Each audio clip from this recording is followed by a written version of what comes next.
দৈনিক সকালে ঘুম থেকে উঠে আয়না দেখে মাত্র একটি আমল করুন, আপনার চেহারা অত্যন্ত সুন্দর হয়ে যাবে, আপনার চেহারা নুরানি হয়ে যাবে, আপনার চেহারার দিকে তাকালে কেউ মায়ায় পড়ে যাবে। সুবহানাল্লাহ। ঘুম থেকে ওঠেন না? প্রতিদিন সকালবেলা ঘুম থেকে ওঠার পরে আমরা সাধারণত কিন্তু আয়না দেখি, সর্বপ্রথম আমাদের চেহারা দেখি, অথবা আমরা যখন বেসিনে মুখ ধুত করতে যাই, বেসিনের সামনে আয়না থেকে আমরা কিন্তু নিজেদের চেহারাটা দেখি। ওই চেহারা দেখার সময় আপনি যদি একটি দোয়া পড়তে পারেন রাসূলের শিখানো, আপনার চেহারা ইনশাআল্লাহ সুন্দর হয়ে যাবে। এই চেহারা সুন্দর করার জন্য আমরা কত ক্রিম মাখি, কত মেডিসিন আমরা ইউজ করি, বিশেষ করে ইয়াং মেয়েরা বিবাহ হওয়ার আগে এত ক্রিম মাখে, আমি অবাক হয়ে যাই। কত ধরনের কত পার্লারিং করে, কিন্তু আর্টিফিশিয়াল সুন্দর আর অরিজিনাল সুন্দর দুটোটা কিন্তু এক বিষয় না। অরিজিনাল যেটা সুন্দর সেটা কিন্তু দেখতেই ভালো লাগে, তাকাইতেই মন চায়, ঠিক কিনা? কিন্তু আর্টিফিশিয়াল যে সুন্দর সেটা কিন্তু ভালো লাগে না, বোঝা যায়, দূর থেকেই বোঝা যায় যে এটা আর্টিফিশিয়াল সুন্দর। দূর থেকে যদি একটা মেয়ে মেকআপ দিয়ে আসে, আমরা কিন্তু বলতে পারি যে সে মেকআপ সুন্দরী, ঠিক কিনা? এই জন্য কেউ যদি অরিজিনালি নিজেদের চেহারা সুন্দর করতে চায়, রাসূল করিম সাল্লাল্লাহু আলাইহি ওয়াসাল্লামের শিখানো সেই দোয়া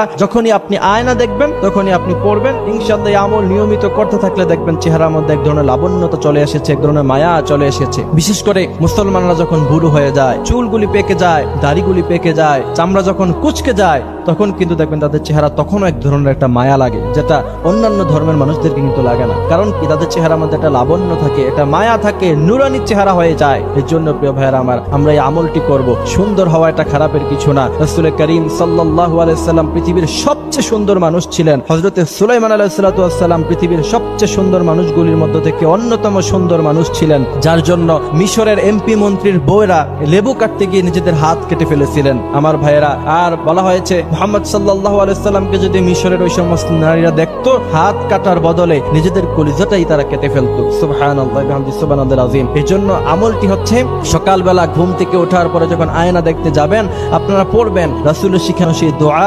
আল্লাহুম্মা হাসসানতা খালকি ফাহাসসিন খুলুকি। আবার আমি বলছি, দোয়াটি হচ্ছে আল্লাহুম্মা হাসসানতা খালকি ফাহাসসিন খুলুকি। রাসূল করিম সাল্লাল্লাহু আলাইহি ওয়াসাল্লামের ব্যাপারে হাদিস শরীফের মধ্যে এসেছে যে রাসূল করিম সাল্লাল্লাহু আলাইহি ওয়াসাল্লাম সব সময় তিনি যখনই আয়না দেখতেন তখনই এই দোয়া পড়তেন, আল্লাহুম্মা হাসসানতা খালকি ফাহাসসিন খুলুকি।